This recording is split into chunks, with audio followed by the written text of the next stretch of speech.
Already part 1 video பார்த்தவங்களுக்கு, இந்த part 2 video எத பத்தி இருக்க போது அப்படிங்கிறது தெரியும். தெரியாதவங்களுக்கு இப்ப தான் புதுசா வரீங்க அப்படின்னா, உங்களுக்காக நான் சொல்றேன். என்னுடைய தமிழ் புத்தகங்களுடைய கலெக்ஷனா தான் இந்த வீடியோ இருக்க போது. ஸோ ஆல்ரெடி பார்ட் 1 வீடியோ நீங்க இன்னும் பார்க்கல, என்னென்ன புத்தகங்கள் நான் தமிழ்ல வச்சிருக்கேன் நீங்க தெரிஞ்சுக்கணும்னு நினைக்கிறீங்க அப்படின்னா, அந்த பார்ட் 1 வீடியோவோட லிங்க்க நான் கீழ டிஸ்கிரிப்ஷன்ல அட்டாச் பண்றேன். மறக்காம செக் பண்ணி பாருங்க. அத பார்த்துட்டு வந்து இத பார்த்தாலும் ஓகே. இல்ல நான் பார்ட் 2 வீடியோல இருந்தே கன்டின்யூ பண்ணிக்கிறேன் அப்படின்னு நினைச்சாலும் ஓகே தான். ஸோ இந்த பார்ட் 2 வீடியோல இன்னும் நான் என்னென்ன புத்தகங்கள் படிக்க வேண்டியது இருக்கு அப்படிங்கிறதுக்கான லிஸ்ட்டையும் நான் கொடுத்துருக்கேன். ஸோ மறக்காம ஃபுல் வீடியோவும் பாருங்க. அண்ட் நீங்க இப்பதான் நம்ம சேனலுக்கு புதுசா வந்திருக்கீங்க, உங்களுக்கு புத்தகங்கள்லாம் ரொம்ப ரொம்ப பிடிக்கும் அப்படின்னா கண்டிப்பா நரேட்டட் பை சாராவை சப்ஸ்கிரைப் பண்ணிக்கோங்க. ஸோ நிறைய புத்தகங்களை பத்தி தெரிஞ்சுக்கிறதுக்கு இந்த சேனல் கண்டிப்பா உங்களுக்கு ஹெல்ப்ஃபுல்லா இருக்கும். மீரா அவர்களுடைய பிஞ்சுகள் அப்படிங்கிற இந்த புத்தகம் நான் இன்னும் படிக்கல, இதுக்கப்புறம் தான் படிக்கணும், அதனால நான் இந்த பக்கம் வச்சுக்கிறேன். அண்ட் இந்த இவள் இதை பற்றி நான் ஒரு கம்ப்ளீட் ரிவ்யூவே அப்லோட் பண்ணியிருக்கேன். இவரோட 96 வயசில் இந்த புத்தகம் எழுதியிருக்கிறாரு. அண்ட் இந்த புத்தகத்துக்குன்னு ஒரு ஸ்பெஷாலிட்டி இருக்குது, அதுதான் வந்து அவரோட மேனுஸ்கிரிப்ட். அவரோட கையெழுத்து இந்த பக்கமும் அதை டைப் பண்ணி இந்த பக்கமும் போஸ்ட் பண்ணியிருக்காங்க. போஸ்ட் பண்ணல, பப்ளிஷ் பண்ணியிருக்காங்க. ரொம்ப நல்ல புத்தகம், எனக்கு ரொம்ப பிடிச்சிருந்துச்சு. ரொம்ப சின்ன சின்ன கதைகள்லேயே நம்மளை ரொம்ப ஆழமாக சிந்திக்க வச்சுருவாரு, ரொம்ப ஆழமான விஷயங்களை சொல்லிடுவார். அந்த மாதிரி ஒரு கதை தான் இந்த இவள். அதே மாதிரி கிடை அப்படிங்கிற இந்த புத்தகமும் ரொம்ப ரொம்ப நல்ல புத்தகம். டெஃபினட்டாக ட்ரை பண்ணி பாருங்கள். ஒருத்தர் கூட சொல்லியிருந்தாரு, நான் ட்ரை பண்ணேன் நீங்கள் சொன்னதுக்கப்புறம் எனக்கு ரொம்ப பிடிச்சிருந்தது அப்படின்னு சொன்னார். அண்ட் இதே மாதிரி நீங்கள் வந்து கீரா அவர்களுடைய புத்தகங்கள் ஏதாவது ட்ரை பண்ண நினச்சிங்கன்னா கிடை ட்ரை பண்ணுங்கள், இந்த இவளும் ட்ரை பண்ணுங்கள், ரொம்ப நல்லாயிருக்கு. அண்ட் அடுத்ததான் நான் ரீசெண்டாக இந்த புத்தகம் வாங்கினேன், ஹிக்கின் பாத்தம்ஸில் வாங்கினது. 18வது அச்சக்கோடு, அசோகமித்ரன் அவர்களுடையது. எழுத்தாளர் அசோகமித்ரனுடைய எழுத்தில் நான் படிக்க போகிற முதல் புத்தகம் இதுவாக தான் இருக்க போகுது. ஏன்னா இது வரைக்கும் நான் ட்ரை பண்ணதில்லை. ஸோ இந்த புத்தகம் நான் படிச்சுட்டு எப்படி இருக்குன்னு சீக்கிரமாகவே சொல்கிறேன். அண்ட் அடுத்ததான் வந்து ஹிப்பி, ஐயனார் விஸ்வநாத் அவருடைய புத்தகம் இது. இது வந்து ஹிப்பி கல்ச்சர் ரிலேட்டடான ஒரு புத்தகமாக இருக்கும். ஸோ இந்த புத்தகம் வந்து எனக்கு என்னோட பெர்ஸ்பெக்டிவ்ல அவ்வளவா என்ன எப்படி சொல்கிறது, என்னை யோசிக்க வைக்கல, இல்லை எனக்கு செட் ஆகலை அப்படின்னு நினைக்கிறேன். பட் இந்த புத்தகம் நான் இந்த கவர் பேஜ்க்காகவே வாங்கினேன். அடுத்ததாக அம்மா வந்தாள், தி ஜானகிராமன் ஐயா அவர்களுடைய இந்த புத்தகம் இது. இந்த புத்தகம் பற்றின ஒரு கம்ப்ளீட் ரிவ்யூவும் நான் வந்து அப்லோட் பண்ணியிருக்கேன், நீங்கள் அதையும் செக் பண்ணி பாருங்கள். அதோட லிங்க்கை நான் கீழே டிஸ்கிரிப்ஷனில் கொடுக்குறேன். அம்மா வந்தாள், அதாவது நம்ம இந்த சமூகம் வந்து ஒவ்வொரு கட்டுப்பாடுகளை விதிச்சிருக்கோம் இல்லையா, ஒரு அம்மானா இப்படித்தான் இருக்கணும், ஒரு பெண்ணா இப்படித்தான் இருக்கணும், அதெல்லாம் தாண்டி அந்த சமூக விதிமுறைகள் கோட்பாடுகள் எல்லாத்தையும் தாண்டி தனக்கு பிடிச்ச ஒரு விஷயத்த ஒரு பொண்ணு பண்ணும்போது என்னெல்லாம் நடக்குது, இல்லை என்ன மாதிரி அந்த சமுதாயம் அவளை பார்க்குது, இல்லை கூட இருக்கிறவங்களே எப்படி பார்ப்பாங்க, இல்லை இப்படி பார்த்தா எப்படி இருக்கும் அப்படிங்கிற மாதிரியான ஒரு மாறுபட்ட கண்ணோட்டத்தோடு எழுதப்பட்ட ஒரு புத்தகம் தான் அது. அண்ட் இது ரெய்னீஸ் ஐயர் தெரு, வண்ணநிலவன் அவர்களுடைய புத்தகம். நான் அவரோட ரைட்டிங்கில் படித்த முதல் புத்தகம் இது. இருங்க, சரியாக தெரிய மாட்டேங்குது, இப்போ தெரியும்னு நினைக்கிறேன்.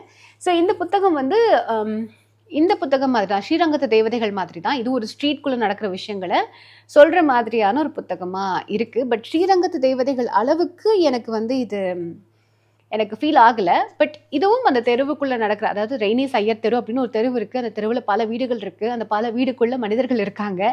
அந்த மனிதர்களுடைய எண்ணங்கள் எப்படி இருக்குது, அவங்களுடைய கேரக்டர்ஸ் எப்படி இருக்குது, என்ன மாதிரிலாம் அவங்க வாழ்க்கை நகருது அப்படிங்கிறத மையப்படுத்தி தான் இந்த கதைக்களமும் இருக்கும். அண்ட் பெருமாள் முருகன் அவர்களுடைய மாதுருபாகன்.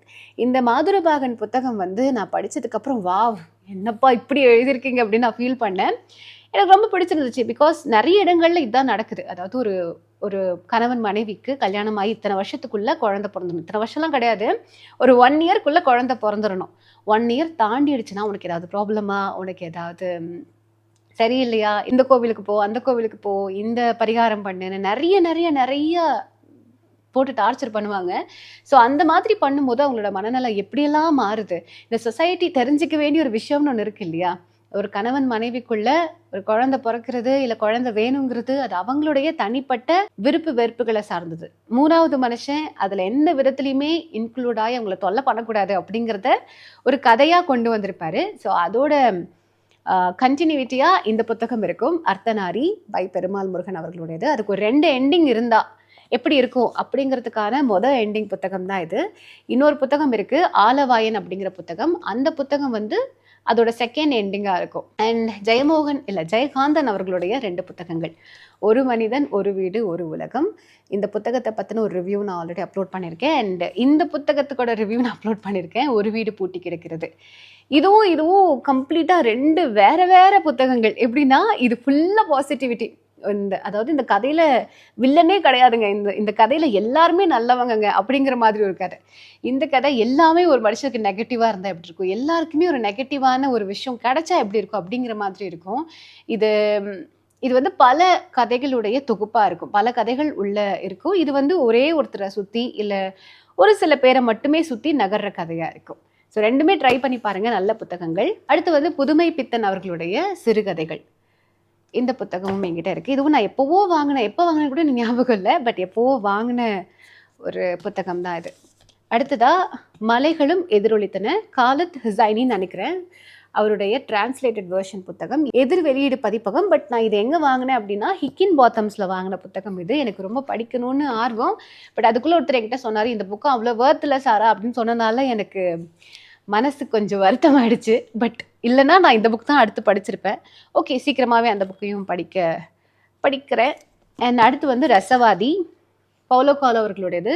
நான் பவுலோ கோலோ அவர்களுடைய ஒரு புத்தகம் வந்து நான் படிச்சிருக்கேன், பிரீடா அப்படிங்கிற ஒரு புத்தகம். அது வந்து எனக்கு ஒரு ஃப்ரெண்ட் கொடுத்தாங்க, அவங்களோட புத்தகம் தான் நான் அப்போ படித்தேன். எனக்கு ரொம்ப பிடிச்சிருந்துச்சு. ஏன்னா என்னென்னமோ பேசுவார், இயற்கை, கடல், நிலவு, வானம், ஆறா அப்படின்னு என்னமோ பேசுவாரா. அந்த பீரியடில் எனக்கு ரொம்ப பிடிச்சிருந்துச்சு. அதாவது ஒரு 2018-19 பீரியடில்.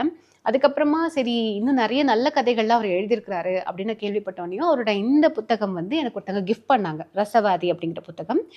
ஸோ இந்த புத்தகத்தை நான் அவங்க கொடுத்தனாலே சரி ட்ரை பண்ணி பார்க்கலான்னு படித்தேன். பட் எனக்கு ரொம்ப பிடிச்சிருந்துச்சு. இது ஒரு நல்ல புத்தகம். அடுத்ததாக எனக்கு ரொம்ப ரொம்ப ரொம்ப ரொம்ப பிடிச்ச புத்தகம், நான் ரீசெண்டாக இந்த புத்தகத்தை பற்றி ஷேர் பண்ணியிருந்தேன்.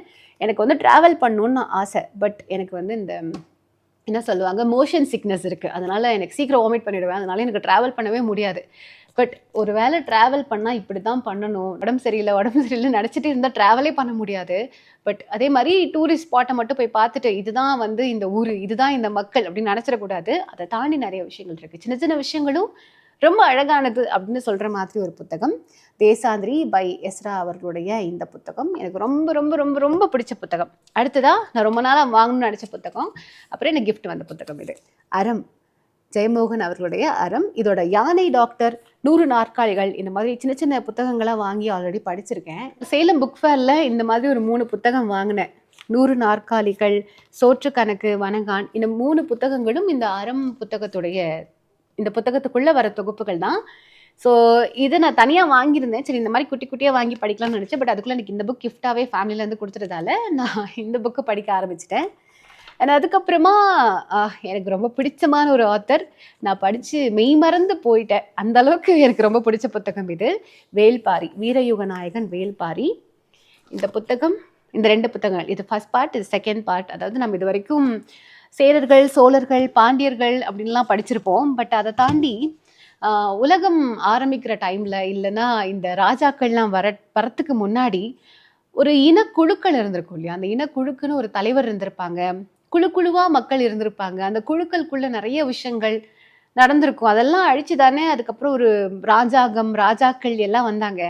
ஸோ அந்த மாதிரியான டைமில் அவங்களுடைய வாழ்க்கையெல்லாம் எப்படி இருந்திருக்கும் அப்படிங்கிற மாதிரியான ஒரு கதைக்களம் எனக்கு ரொம்ப பிடிச்சிருந்தது. அதாவது ஒரு பாலிட்டிக்கலாக இந்த புத்தகத்தை நீங்கள் அணுகாமல் ஒரு கதைக்களமாக இல்லை ஒரு கதையா இந்த மாதிரி இருந்திருக்கலாமோ அப்படிங்கிற ஒரு விஷயத்தோடு நீங்கள் அணுகுனீங்கன்னா இந்த புத்தகம் ரொம்ப ரொம்ப நல்ல புத்தகம். உங்களை வாவ் அப்படின்னு ஃபீல் பண்ண வைக்கிற ஒரு புத்தகம். அடுத்ததான் இவரோட ரைட்டிங்லேயே நான் அடுத்து ட்ரை பண்ணணும்னு நினச்ச புத்தகம் தான் இது, காவல் கோட்டம். இதோட ஃபியூ பேஜஸ் நான் படித்தேன். பட் அதுக்கப்புறம் வந்து எனக்கு என்ன தோணுச்சுன்னா இது ரொம்ப பெரிய புத்தகமாக இருக்குது, டைம் எடுத்து பொறுமையாக படிக்கலாம், நான் விட்டுட்டேன். ஸோ காவல் கோட்டம் அதே சு வெங்கடேசன் அவர்களுடைய அடுத்த புத்தகம். இதுதான் முதல்ல எழுதினாரு, அதுக்கப்புறம் தான் அந்த புத்தகம் எழுதினாரு. பட் நான் அந்த புத்தகம் படிச்சுட்டு அதுக்கப்புறம் இந்த புத்தகம் வந்துட்டேன். எனிவேஸ், அடுத்து நான் ரீசெண்டாக வாங்கின புத்தகம் இது, மார்க்கஸ் அரேலியஸோட சிந்தனைகள் அப்படிங்கிற புத்தகம். மெடிடேஷன்ஸ்னு இங்கிலீஷில் இருக்கும்னு நினைக்கிறேன் இந்த புத்தகம். அண்ட் இந்த புத்தகம் நான் ஏன் வாங்கினேன் அப்படின்னா, அதான் சொன்னேன், எனக்கு செல்ஃப் ஹெல்ப் புக் அவ்வளோ பிடிக்காது. பட் செல்ஃப் ஹெல்ப்பை தாண்டி நமக்கு வந்து சம்திங் ஒருத்தரோட சிந்தனையை பற்றி தெரிஞ்சுக்கிட்டா நல்லாயிருக்கும். ஒருத்தங்க போருக்கு நடுவில் உட்காந்து ஏதோ ஒரு புக் எழுதியிருக்கிறாருப்பா, என்னன்னு தான் பார்க்கலாமே அப்படின்னு நினச்சிட்டு அந்த புக்கை வாங்கினேன். அடுத்து கிழவனும் கடலும், எர்னஸ்ட் ஹெமிங்வேன்னு நினைக்கிறேன். எஸ், அவரோட இந்த புத்தகம். இதுவும் நான் வந்து இதில் தான் வாங்கினேன், புக் ஃபேரில் தான் வாங்கினேன்னு நினைக்கிறேன். அடுத்து எனக்கு நான் அப்போ சொன்னேன் இல்லையா, அதில் எனக்கு பிடிச்ச புத்தகங்களில் இதுவும் ஒரு முக்கியமான புத்தகம்.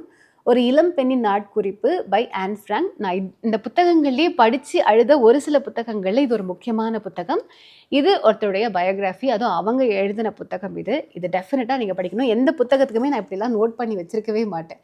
பட் இந்த புத்தகத்துக்கு நான் நோட் பண்ணி வச்சுருக்கேன். பார்த்தீங்களா, ஹைலைட்லாம் பண்ணி பயங்கரமாக வச்சுருப்பேன். எனக்கு ரொம்ப பிடிச்சிருந்துச்சு இந்த புத்தகம். நான் வாசிக்கும் போது எனக்கு என்ன தோணுச்சுன்னா, நானே உட்காந்து இது டைரி எழுதுனா எப்படி இருக்குமோ அந்த மாதிரி ஒரு ஃபீல் எனக்கு கொடுத்துச்சு. அடுத்ததாக பாரதிதாசன் கவிதைகள்.